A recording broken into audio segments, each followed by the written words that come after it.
शोध अभिवृत्ति एवं अभिक्षमता PYQ series हम यहाँ पर पढ़ने वाले हैं। शोध अभिवृत्ति की कल मैंने थ्योरी क्लास कराई थी आपको। वैसे तो सारी क्लासेस मैं पहले करा चुकी हूँ, लेकिन अब पेपर के लिए ज़रूरी है कि आप सबसे ज़्यादा रिवीजन करें।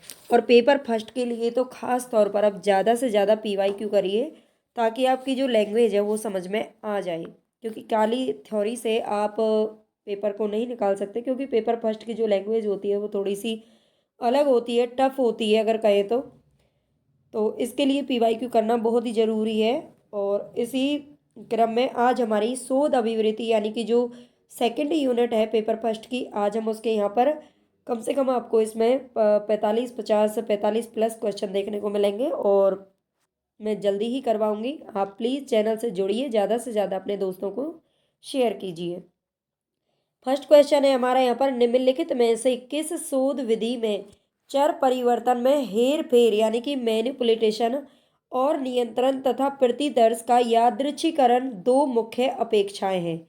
तो इनमें से कौन सा है, कौन सा शोध है जिस विधि में चर परिवर्तन में हेर फेर और नियंत्रण तथा प्रतिदर्श का यादृच्छिकरण दो मुख्य अपेक्षाएं होती हैं? कार्योत्तर शोध, वर्णनात्मक शोध, व्यष्टि अध्ययन या फिर प्रयोगात्मक शोध। तो इसका हमारा जो राइट ऑप्शन हो जाएगा वो हो जाएगा डी, यानी कि प्रयोगात्मक शोध इसका करेक्ट ऑप्शन है। ये 2-3 बार क्वेश्चन पूछा गया है, इसको आप जरूर अच्छे से याद कर लीजिए। एक शोधकर्ता प्रथम डिग्री स्तर के विद्यार्थियों की अभिप्रेरणात्मक अभिवृत्ति में अंतर उनके ग्रामीण शहरी क्षेत्रों और उनके अभिभावकों के शैक्षिक स्तर की दृष्टि से ज्ञात करना चाहता है। तो इस अध्ययन में आश्रित चर क्या होगा? एक कोई शोध करता है और वो प्रथम डिग्री स्तर के विद्यार्थियों की, प्रथम डिग्री यानी कि जो ग्रेजुएशन कर रहे हैं बच्चे, उनके लेवल के विद्यार्थियों की अभिप्रेरणात्मक अभिवृत्ति में अंतर उनके ग्रामीण और शहरी क्षेत्रों और उनके पेरेंट्स के आधार पर लगाना चाहते हैं, उनके बारे में सारी चीज़ों की जानकारी लेना चाहते हैं। तो इस अध्ययन में आश्रित चर क्या होने वाला है? उनका ग्रामीण या शहरी क्षेत्र, प्रथम डिग्री स्तर, अभिभावकों का शैक्षिक स्तर या अभिप्रेरणात्मक अभिवृत्ति। तो इसमें कौन सा ऑप्शन है जो हमारा करेक्ट होगा? तो ये हो जाएगा हमारा डी ऑप्शन, अभिप्रेरणात्मक अभिवृत्ति इसका करेक्ट ऑप्शन होगा। नेक्स्ट क्वेश्चन है यहाँ पर, जब एक शोध अध्ययन में प्राप्त परिणाम एक समूह तक विस्तारित किया जा सकता है तो प्रादर्श या नमूना अध्ययन के संदर्भ से बाहर से बड़ा होता है, नमूना से बड़ा होता है, तो उसे क्या कहते हैं? जब किसी शोध अध्ययन में प्राप्त जो परिणाम है एक समूह तक विस्तारित किया जा सकता है, तो उसमें जो नमूना है, तो प्रादर्श या नमूना है उससे बड़ा होता है, तो उसे क्या कहते हैं? आंतरिक वैधता, कार्यात्मक संबंध, बाह्य वैधता या फिर अवधारणा निर्माण। तो इसमें कौन सा ऑप्शन है जो हमारा करेक्ट होगा? ये हमारा सी, यानी कि बाह्य वैधता। अगला क्वेश्चन है, निम्नलिखित में से किस कारण के आधार पर शोध में सूचना और संप्रेषण प्रौद्योगिकी यानी कि आईसीटी का अनुप्रयोग सर्वाधिक उपयोगी है? इनमें से किस कारण के आधार पर शोध में सूचना और प्रौद्योगिकी यानी कि आईसीटी का अनुप्रयोग बहुत ही ज़्यादा उपयोगी है? किस कार्य से? शोध की लागत कम करने के लिए, अकादमिक अलंकरण हेतु, शोध के प्रदत्तों की उपलब्धता की गुंजाइश में विस्तार हेतु या संवादात्मक अंतः क्रिया के संवर्धन हेतु। तो आईसी शोध के अंदर आईसीटी का अनुप्रयोग ज़्यादा उपयोगी है, वो किस लिए है? तो ये शोध के प्रदत्तों की उपलब्धता की गुंजाइश में विस्तार हेतु। शोध के प्रदत्त यानी कि शोध के लिए हमें ज़्यादा से ज़्यादा सोर्स उपलब्ध हो सके, इसके लिए आईसीटी बहुत ही उपयोगी माना जाता है।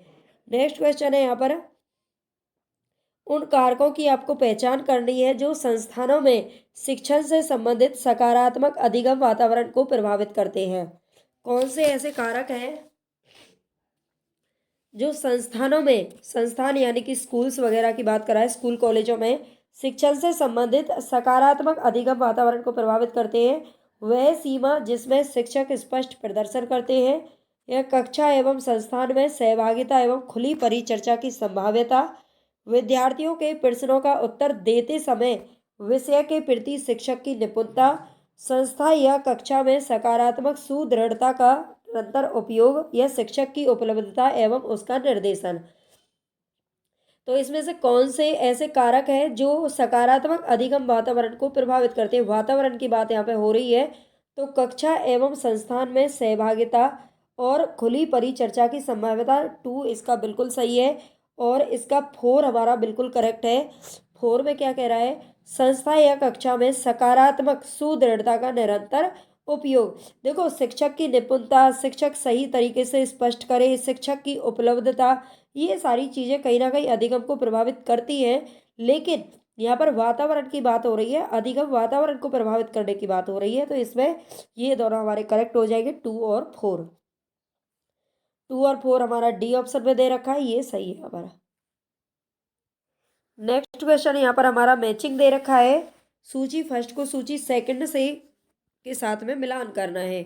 विद्वान, डिजी लॉकर, साक्षात, शोध गंगा, यानी कि 4 आपको यहाँ पर प्लेटफॉर्म दे रखे हैं। प्लेटफॉर्म यानी कि एक प्रकार से जो ई पाठशाला के तौर पर कार्य करते हैं, ठीक है, ई स्कूल्स के तौर पर कार्य करते हैं। तो इनका वर्क बताना है, इनका कार्य कौन कौन सा है, इनके बारे में बताना है। विद्वान, संपूर्ण मूल शोध प्रबंध, ई बुक्स और जर्नल्स का भंडार। ठीक है, सबसे पहले इसमें आपको जो पता है, देखो डिजी लॉकर है, हमने कई बार बताया डिजी लॉकर में क्या चीज़ें हैं। उसके अंदर जैसे कि आपने मान लीजिए कोई भी एग्ज़ाम दिया है, कोई भी कम्पिटिटिव एग्ज़ाम दिया है, कोई भी इतनी उसमें कुछ के हैं, अभी कुछ के नहीं है, कुछ के तो वैसे ऑफलाइन ही मिलते हैं। जैसे कि सीटेट वगैरह भी आपने अगर दिया है, कोई यूजीसी नेट वगैरह दिया है, तो आपका आपकी जो सर्टिफिकेट या फिर जो भी बाद में आपका आती है, मतलब सर्टिफिकेट वगैरह जो भी आता है, तो वो आपको डिजी लॉकर पे मिलता है। ठीक है, तो ये दस्तावेजों एवं प्रमाणकों, ठीक है, प्रमाणकों के जारी करने तथा सत्यापन के लिए एक प्लेटफॉर्म बनाया गया है। और इसके अलावा अगर हम बात करें, सॉरी ये साक्षात नहीं है, डिजी लॉकर है, कहाँ चला गया, ये है डिजी लॉकर। ठीक है, डिजी लॉकर के बारे में अभी हम बात कर रहे थे। ये दस्तावेज और प्रमाणकों के जारी करने तथा सत्यापन के लिए प्लेटफॉर्म बनाया गया है। विद्वान की बात करें तो विद्वान हमारा फर्स्ट से ही सम्मिलित हो जाएगा। संपूर्ण मूल शोध प्रबंध, ई बुक्स और जर्नल्स का भंडार। ठीक है, संपूर्ण मूल शोध प्रबंध, ई बुक्स और जर्नल्स का भंडार विद्वान पे मिलता है। साक्षात की अगर हम बात करें तो साक्षात्कार, सॉरी साक्षात है,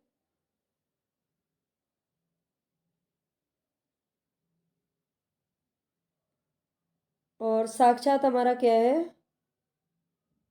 एक मिनट, ये शायद बुक में गलत हो रहा है।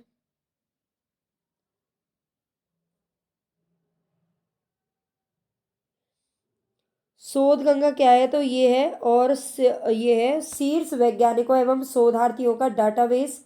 ये साक्षात का साक्षात के अंदर है।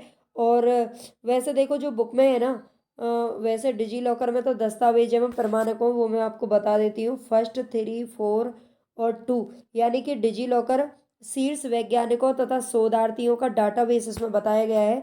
लेकिन ये साक्षात का है डिजी लॉकर का। डिजी लॉकर के लिए प्रमाणकों के जारी करने तथा सत्यापन के लिए प्लेटफॉर्म बनाया गया है ना। ये ऑफलाइन नहीं आती है मार्कशीट वगैरह, ये डिजी लॉकर पे ही मिलती है। और शोध गंगा अधिगम को सुसाध्य बनाने के लिए शैक्षिक पोर्टल है। ठीक है, तो ये हमारे यहाँ पर करेक्ट हो जाएगा। ये इसमें जो ऑप्शन है वो गलत है। नेक्स्ट है यहाँ पर स उद्देश्य प्रतिदर्श के बारे में इनमें से कौन सा कथन है जो इसके आशय को संसूचित करने में असमर्थ है? यहाँ पर हमारा 7 क्वेश्चन है, और इसमें अभी काफ़ी सारे क्वेश्चन हैं। आपको रुक करके वीडियो देखनी है, मतलब पूरी क्लास आप देखा करो। पेपर फर्स्ट के लिए तो आप कम से कम पूरी क्लास को एक एक क्वेश्चन को अच्छे से समझा करो। एक तो इसकी लैंग्वेज थोड़ी सी अलग होती है, एक बार में समझ में नहीं आती, और दूसरा इसके PYQ करना मोस्ट इंपॉर्टेंट है अगर आप पेपर पास करना चाहते हो तो। ठीक है, इसलिए पूरी क्लास देखा करो, एक एक क्वेश्चन को अच्छे से समझा करो, जो समझ में नहीं आते हैं उनको, उनसे रिलेटेड टॉपिक को दोबारा पढ़ लिया करो। तो सउद्देश्य प्रतिदर्श के बारे में इनमें से कौन सा कथन है जो इसके आशय को संसूचित करने में असमर्थ है? गुणात्मक शोध में व्यक्तियों एवं व्यक्तियों के चयन हेतु सउद्देश्य प्रतिदर्श एक आधारभूत सिद्धांत नहीं है। इसका ए ही ऑप्शन सही है, हम ज़्यादा टाइम वेस्ट नहीं करेंगे। तो गुणात्मक शोध में व्यक्तियों एवं व्यक्तियों के चयन के लिए सउद्देश्य प्रतिदर्श एक आधारभूत सिद्धांत नहीं है। ठीक है, ये इसमें पूछा है। नेक्स्ट क्वेश्चन है यहाँ पर, शोध साहित्य में कमियों की पहचान करना अनुसंधान प्रश्नों की पहचान का प्रमुख तरीका है। ठीक है। शोध साहित्य में कमियों की पहचान करना अनुसंधान प्रश्नों की पहचान का प्रमुख तरीका है। इस संदर्भ में शोध साहित्य में कमियों की पहचान का अर्थ क्या है? न्यूनतम रूप में कृत अनुसंधान अनुक्षेत्र को चिन्हित करना, दो अनुसंधान की पृष्ठभूमि में कमी की पहचान करना, या अनुसंधान के क्षेत्र में असंगत निष्कर्षों की पहचान करना, प्रतिदर्श और समग्र की विशेषताओं में कमियों की पहचान करना। तो हमारा यहाँ पर जो ऑप्शन है वो ए सही होने वाला है। और ए में हम देख लेते क्या क्या है, फर्स्ट और थ्री, यानी कि न्यूनतम रूप में कृत अनुसंधान या अनुक्षेत्र को चिन्हित करना, और तीसरा है इसका अनुसंधान के क्षेत्र में असंगत निष्कर्षों की पहचान करना। अगर हमने असंगत चीज़ों को पहचान लिया तो जाहिर सी बात है हमारे सामने और भी क्वेश्चन है जो निकल के आएंगे और उनका भी हमें हल ढूंढना है, और यही इस एक तरीके से रिसर्च होता है। बोलते हुए सोचने की पद्धति क्या है? बोलते हुए सोचना, ठीक है। बोलते हुए आप भी बहुत लोग ऐसे होंगे जो बोलते रहते हैं और सोचते रहते हैं, ऐसा है तो मुझे बताना। मैं सोचती हूँ यही सब काम मैं ही करती हूँ, ज़्यादा से ज़्यादा मैं ही सोचती हूँ, लेकिन ये देखो रियलिटी है, ये साइकोलॉजिस्ट है। साइकोलॉजी है कि हर कोई कुछ ना कुछ उसका जो दिल है ना वो हमेशा मतलब कुछ ना कुछ दिल और दिमाग सोचते ही रहते हैं, कहीं ना कहीं वो भटकते ही रहते हैं, है ना, बड़े भटकाऊ जीव है।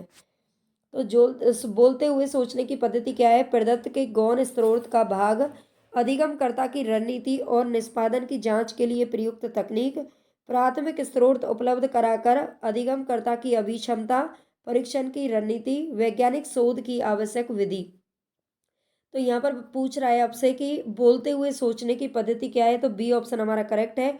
अधिगमकर्ता की रणनीति और निष्पादन की जांच के लिए प्रयुक्त ये तकनीक है बोलते हुए सोचना। प्रतिभागी प्रेक्षण निम्नलिखित में से किसका अंश है? प्रतिभागी प्रेक्षण किसका अंश है? दार्शनिक शोध, भाषा का मनोवादी सिद्धांत, गणितीय शोध या निर्जातीय शोध। तो इसमें हमारा डी ऑप्शन बिल्कुल करेक्ट है। प्रतिभागी प्रेक्षण किसका अंश है? तो ये निर्जातीय शोध का अंश है। नेक्स्ट क्वेश्चन है यहाँ पर हमारा, एक विश्वविद्यालय शिक्षक किसी बाहरी परीक्षण एजेंसी द्वारा आयोजित सत्रांत मूल्यांकन में विद्यार्थियों के सामाजिक आर्थिक पृष्ठभूमि के संदर्भ में विद्यार्थियों के आकांक्षा स्तर का प्रभाव उनके शैक्षणिक निष्पादन पर अध्ययन करने की योजना बनाता है। इस अध्ययन में आश्रित चर क्या है? तो दोबारा से आप इसको एक बार पढ़ लीजिएगा, क्वेश्चन एक बार में समझ में नहीं आता है, लेकिन इसका मैं आंसर बता देती हूँ। ये है सी, यानी कि विद्यार्थियों का शैक्षणिक निष्पादन।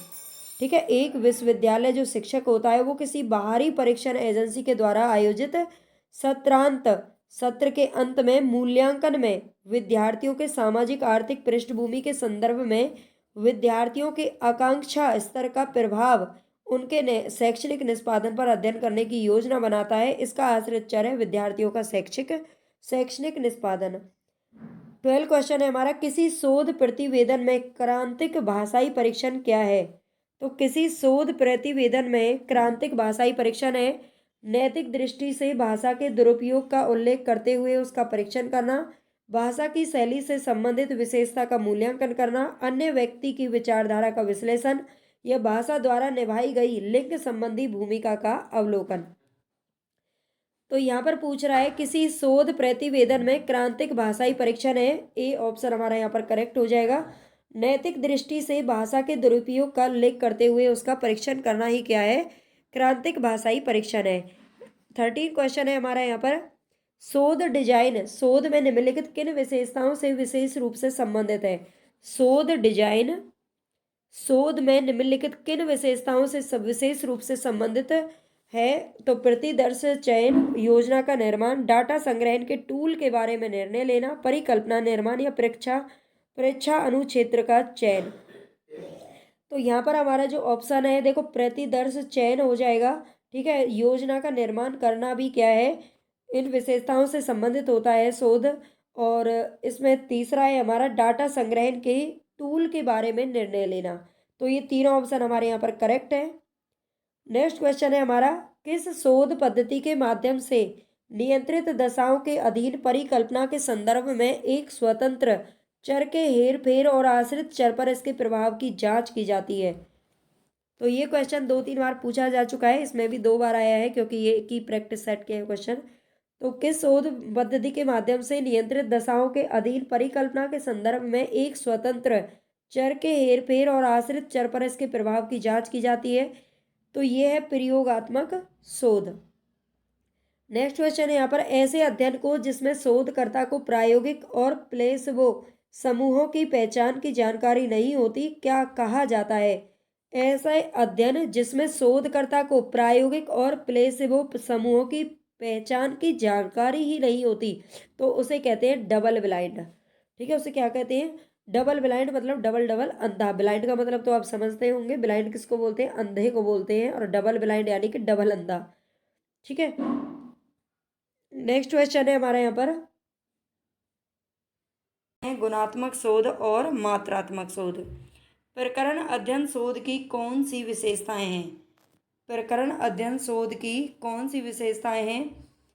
ये जो प्रकरण अध्ययन है ये प्रयोगशाला में अनुरूपित होती है, या फिर यह विशिष्टता परक है, यह वर्णनात्मक है, आगमनात्मक है, विध्वंसक है।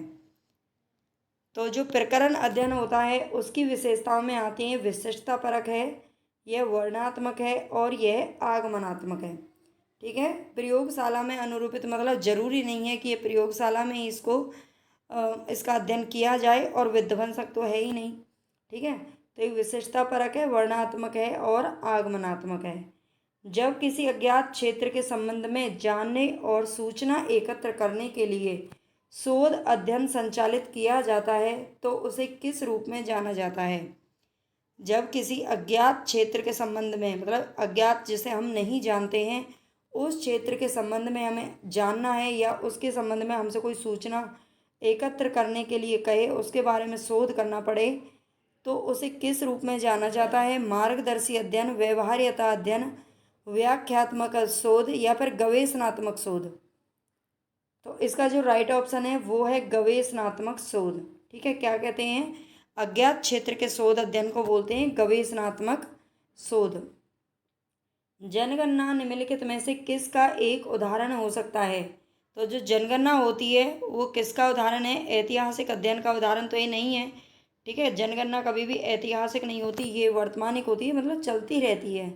ठीक है, प्रकरण अध्ययन, अनुदैर्घ्य अध्ययन, या फिर प्रायोगिक अध्ययन का। तो जनगणना होती है अनुदैर्घ्य अध्ययन का भाग। ठीक है, अनुदैर्घ्य अध्ययन में, और इसी में ही किया गया था 2011 में भी। शोध आलेख में निम्नलिखित में से कौन कौन समाविष्ट होते हैं?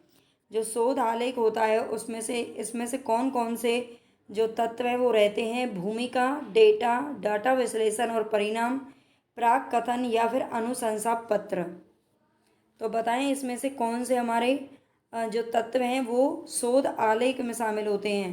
तो आप जानते हैं भूमिका तो जरूरी रहती है ना, डेटा भी रहता है, डेटा या डाटा भी आप बोलते हैं, डाटा विश्लेषण और परिणाम उनका होता है। ठीक है, प्राक कथन और अनुशंसा पत्र ये इसमें शामिल नहीं होते। ठीक है, भूमिका, डेटा, डाटा विश्लेषण और परिणाम। तो इसका जो करेक्ट ऑप्शन है वो है ए, बी और सी। शोध के संदर्भ में कौन कौन से कथन अनैतिक हैं? अनैतिक, ठीक है, जो कि नैतिक नहीं है। उत्तरदाताओं की संसूचित सहमति प्राप्त करना, उत्तरदाताओं को प्रोत्साहन का प्रस्ताव रखना, उत्तरदाताओं पर संवेदनशील वैयक्तिक सूचना के लिए दबाव डालना, उत्तरदाताओं को शोध प्रयोजन छुपाना, गोपनीयता बनाकर रखना। तो इनमें से अनैतिक पूछ रहा है आपसे, अनैतिक कौन कौन से हैं?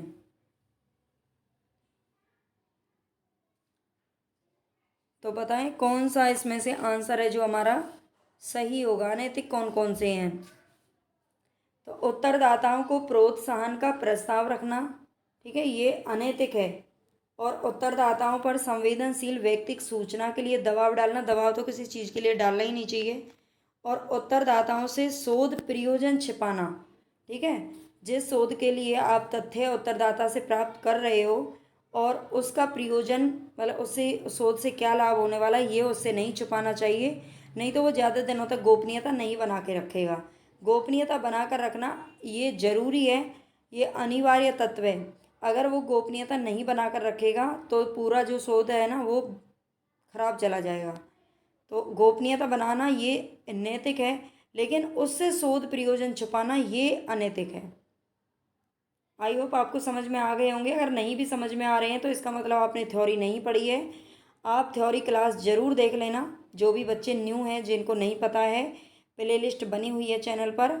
और यूनिट फर्स्ट और यूनिट सेकंड पेपर फर्स्ट की हमने पढ़ ली है थ्योरी सारी, है ना। और इसके अलावा अगर आप हिंदी से यूजीसी नेट देने जा रहे हैं तो हिंदी के लिए भी हमारी जो तैयारी है वो कंप्लीट इसी चैनल पर आपको मिल जाएगी। निम्नलिखित में से कौन डाटा के स्रोतों के उद्देश्य के लिए व्यक्तिगत प्रपत्र के उदाहरण हैं? तो इनमें से कौन से व्यक्तिगत प्रपत्र के उदाहरण हैं? दैनंदिनी डायरी तो बिल्कुल है, क्योंकि दैनंदिनी इंसान जो होता है व्यक्ति खुद लिखता है। जन मीडिया निर्गम या आउटपुट नहीं हो सकता, पत्र हो सकते हैं, आत्मकथाएं हो सकती हैं। लेकिन जो कंपनी है, कंपनी प्रपत्र व्यक्तिगत नहीं हो सकते, ठीक है। दैनंदिनी, पत्र और आत्मकथाएं ये व्यक्तिगत प्रपत्र के उदाहरण हैं। सही कथन का चयन करना है आपको यहाँ पर। वर्तमान समय में शोधकर्ता मोनोग्राफ लिखने की अपेक्षा शोध पर लिखना पसंद करते हैं। शोध के डेटाबेस में मोनोग्राफ और पुस्तकें सम्मिलित नहीं हैं। तो इनमें से कौन सा सही है बताना है आपको। वर्तमान समय में जो शोधकर्ता हैं वो शोध पर लिखना पसंद करते हैं, सही बात है, मोनोग्राम लिखने की ग्राफ लिखने की अपेक्षा। और शोध का जो डेटाबेस है उसमें मोनोग्राम, ग्राफ और पुस्तकें शामिल नहीं होती हैं। निम्नलिखित में से कौन सा विषयात्मक विश्लेषण में अनुप्रयोग का क्षेत्र है? तो कौन सा इसमें से विषयात्मक विश्लेषण में अनुप्रयोग का क्षेत्र है? समूह तुलना, पाठ समेकन, विमर्श, पुनरीक्षण या फिर दृश्य सौंदर्य शास्त्र। तो बताएं इसमें से कौन सा हमारा करेक्ट होगा। कौन सा विषयात्मक विश्लेषण में अनुप्रयोग का क्षेत्र है?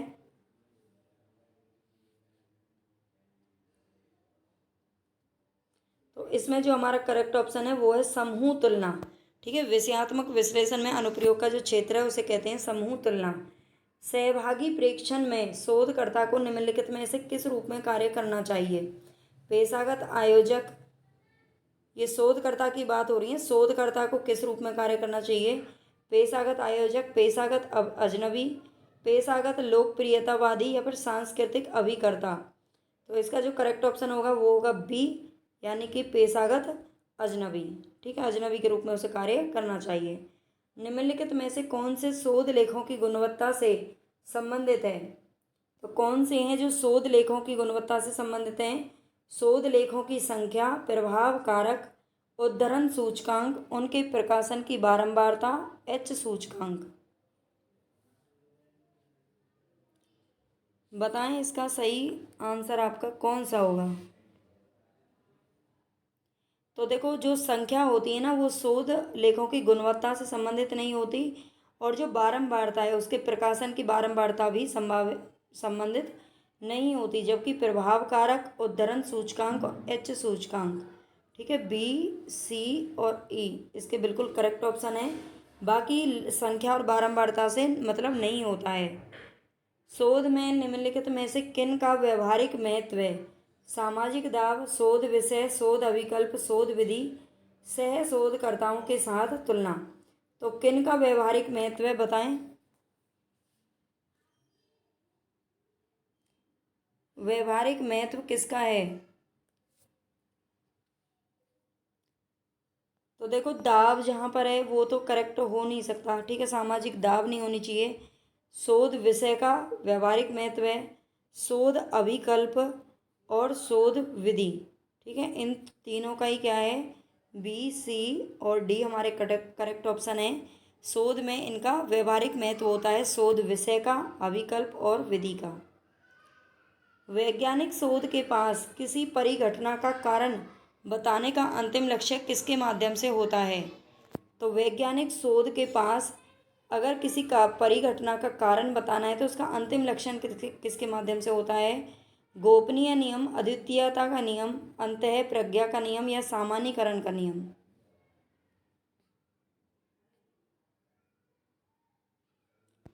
तो इसका जो करेक्ट ऑप्शन है वो है सामान्यीकरण का नियम, ठीक है। अंतिम लक्ष्य होता है सामान्यीकरण के नियम से। संकेंद्रित समूह शोध में क्रमबद्ध चरण की श्रृंखला की पहचान करनी है आपको। संकेंद्रित समूह शोध में क्रमबद्ध, ठीक है, यहाँ पर आपको क्रम से लगाना है। इस टाइप के क्वेश्चन बहुत पूछे जाते हैं, ज़रूर एक ना एक क्वेश्चन पूछा जाएगा जो हम पढ़ चुके हैं बहुत अच्छे से। पहले समस्या, परिकल्पना, परिणाम, मतलब ये सारी चीज़ें आपको आनी चाहिए क्रम में लगाना। तो एक प्रतिदर्श चुनें, संकेंद्रित समूह उपादान तैयार करें, समस्या को देखो सबसे पहले किसी में भी आप जाना, आपको समस्या को परिभाषित करना है। ठीक है, सबसे पहले हमारे पास समस्या होनी चाहिए और उसके बाद क्या करना है, हमें आवश्यक समूह संख्या का निर्णय लेना है, अध्ययन प्रणाली तैयार करनी है। उसके बाद हमें एक प्रतिदर्श चुनना है। क्या चुनना है? प्रतिदर्श बोलते हैं नमूना, या नमूना को बोलते हैं। ठीक है, जो सैंपल होता है उसको बोलते हैं। तो एक सैंपल चुनना है, अलग अलग तरीके से दिया होता है, जैसे हमने पढ़ा है उसमें थोड़ा बहुत हेर फेर कर देते हैं। ठीक है, तो सी ए, और इसके बाद फिर क्या करना है, हमें आवश्यक समूह संख्या का निर्णय लेना है। ठीक है, डी उसका ऑप्शन होगा, आवश्यक समूह संख्या का निर्णय लेना है। और इसके बाद क्या करना है, अध्ययन प्रणाली तैयार करनी है। ठीक है, अध्ययन प्रणाली तैयार करनी है, ई। और इसके बाद जाएंगे हम बी पर, संकेंद्रित समूह उपादान तैयार करना है। ठीक है, संकेंद्रित समूह शोध की बात हो रही है ना, तो बाद में उपादान तैयार करेंगे उसके लिए। तो आई होप आपको ये समझ में आ गया होगा, नहीं भी आया तो एक बार और पढ़ लेना अच्छे से। आश्रित चर में सहवर्ती परिवर्तनों के आशय से किस अनुसंधान प्रणाली में स्वतंत्र चर में हेर फेर किया जाता है? तो आश्रित चर में सहवर्ती परिवर्तनों के आशय से किस अनुसंधान प्रणाली में स्वतंत्र चर में हेर फेर किया जाता है? कार्योत्तर प्रणाली, व्यष्टि अध्ययन प्रणाली, वर्णनात्मक सर्वेक्षण प्रणाली, या फिर प्रयोगात्मक प्रणाली?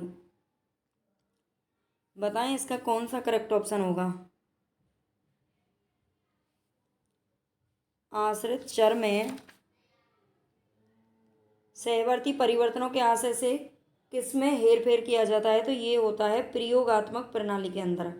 ठीक है, हेर फेर की बात कहाँ पर होती है? प्रयोगात्मक प्रणाली के अंदर। शोध आचार नीति के संदर्भ में किसे सबसे अधिक असुरक्षित चरण माना जाता है?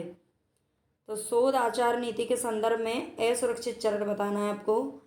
अध्ययन के उद्देश्य एवं कार्य क्षेत्र को परिभाषित करना, समग्र एवं प्रतिदर्श पद्धति को परिभाषित करना, प्रदत्तों का विश्लेषण, उनकी व्याख्या तथा परिणाम की जानकारी, शोध के साधनों का चयन, चाहे वे गुणात्मक अथवा मात्रात्मक हो। तो इसमें असुरक्षित चरण किसे माना जाता है? तो इसका जो करेक्ट ऑप्शन है वो सी है, प्रदत्तों का विश्लेषण, उनकी व्याख्या तथा परिणाम की जानकारी। प्रदत्तों का मतलब होता है आंकड़ों को बोलते हैं प्रदत्त। ठीक है, ये हमने पढ़ा था पहले। उनकी व्याख्या तथा परिणाम की जानकारी देना ही क्या है? असुरक्षित चरण माना जाता है। जब किसी शोध के संदर्भ में प्रारूप एवं शैलियों का समुचित तरीके से अनुपालन नहीं हुआ है, तो यह एक उदाहरण है किसका? जब किसी शोध के संदर्भ में प्रारूप एवं शैलियों का समुचित तरीके से अनुपालन नहीं हुआ है, तो किसका उदाहरण है? शोधार्थी की ओर से हुई तकनीकी चूक का, शोधार्थी के अनैतिक व्यवहार का, शोध पत्र लिखने में शोधार्थी की अक्षमता का, या शोध पत्र लिखने में शोधार्थी में प्रतिबद्धता के अभाव का? बताएं कौन सा आंसर सही होगा। प्रारूप एवं शैलियों का समुचित तरीके से अगर अनुपालन नहीं हुआ है, तो इसका मतलब है शोध पत्र लिखने में शोधार्थी में प्रतिबद्धता का क्या रहा है? अभाव रहा है, कमी रही है, उस वो प्रतिबद्ध नहीं है उसको लेकर के। शोध में साहित्यिक चोरी क्या कहलाती है? पूर्ववर्ती प्रदत्त का सृजनात्मक उपयोग या बेईमानी से नकल करना। बिल्कुल, जो साहित्यिक चोरी कहलाती है बेईमानी से नकल करना और उनका उपयोग करना। ठीक है, यही साहित्यिक चोरी होती है। शोध रिपोर्ट में दी गई ग्रंथ सूची और आगे शोध में रुचि रखने वालों की सहायता करती है, शोधकर्ता के विशद ज्ञान को दर्शाती है, रिपोर्ट को प्रमाणिक बनाती है, या फिर रिपोर्ट का वैकल्पिक भाग है। तो इसमें जो संदर्भ सूची ग्रंथ सूची होती है शोध रिपोर्ट में, वो आगे शोध में रुचि रखने वालों की क्या करती है? सहायता करती है, उनका अनावश्यक जो टाइम है उसको बचाती है नष्ट होने से। निम्न शोध अध्ययनों में से किस में सामान्यीकरण के निरूपण की अपेक्षा व्याख्या और अर्थ पर अधिक ध्यान दिया जाता है? तो बताएं इसमें से कौन से शोध अध्ययन हैं जिन पर सामान्यीकरण के निरूपण की अपेक्षा व्याख्या और अर्थ पर अधिक ध्यान दिया जाता हो।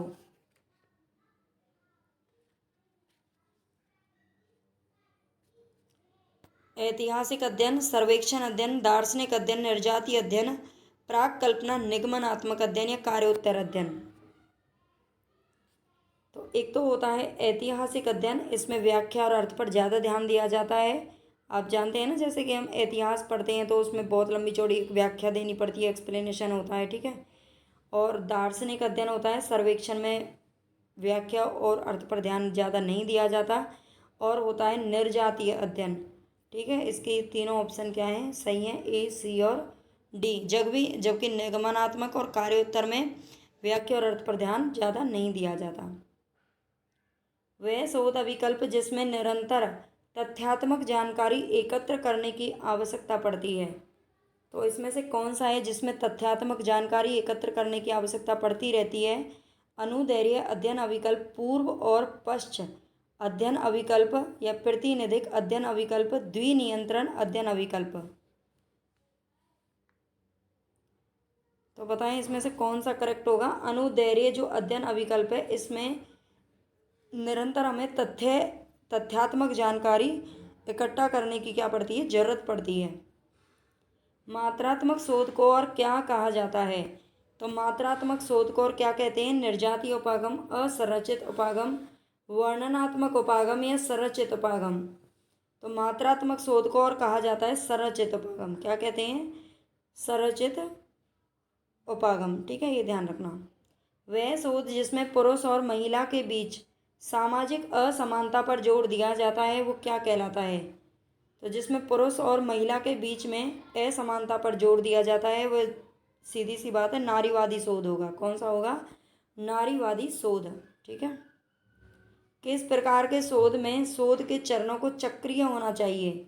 जमीनी सिद्धांत शोध, क्रियात्मक शोध, प्रायोगिक शोध या फिर व्यष्टि अध्ययन शोध।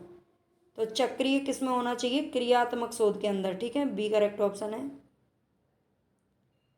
आगे चलते हैं। अपना शोध प्रबंध लिखते समय एक शोधार्थी सांख्यिकीय तकनीक के अनुप्रयोग का तर्काधार नहीं बताता है, ठीक है, तर्क का आधार नहीं बताता है, इसे निम्नलिखित में से किसका उत्तम उदाहरण माना जाएगा?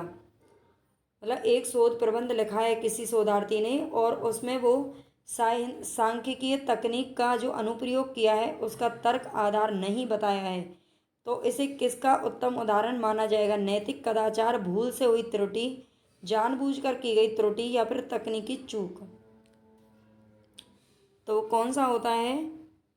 भूल से हुई त्रुटि, भूल से उससे गलती हो जाती है, ठीक है, भूल से ये चीज़ रह जाती है। चलते हैं आगे।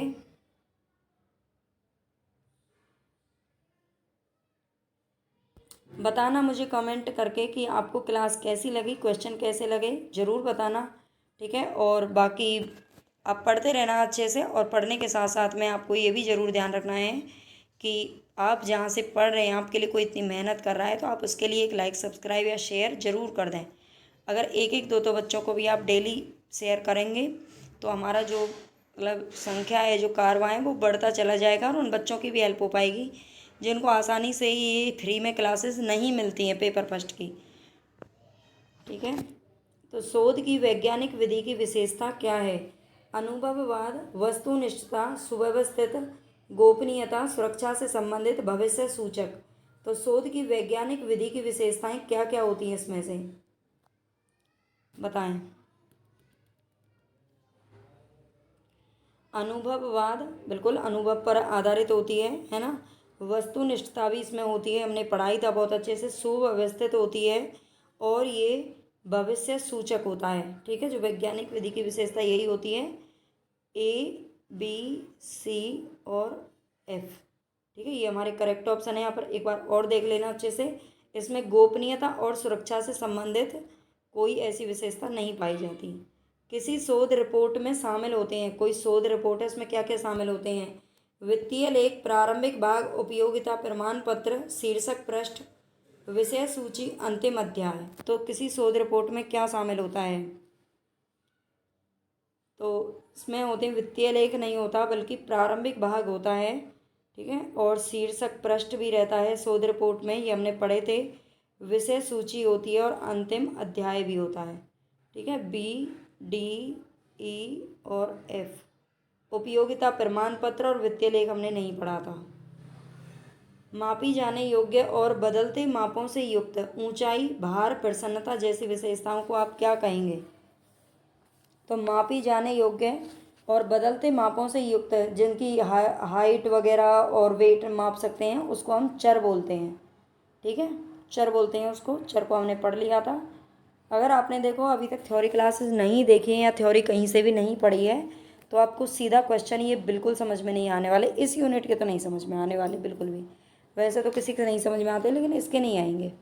इसकी आप थ्योरी एक बार ज़रूर पढ़ लेना। आपके पास बुक है तो अच्छी बात है, पढ़ ली होगी। नहीं पढ़ी है तो आप चैनल पर प्लेलिस्ट बनी हुई है, वहाँ से ज़रूर पढ़ लेना। मैं रेगुलर इसकी क्लास ले रही हूँ और वहाँ मैंने पूरी थ्योरी पढ़ा दी है इसकी। जब कोई समीक्षक लेखक का नाम जाने बगैर एक शोध लेख की समीक्षा करता है तो ये क्या कहलाता है?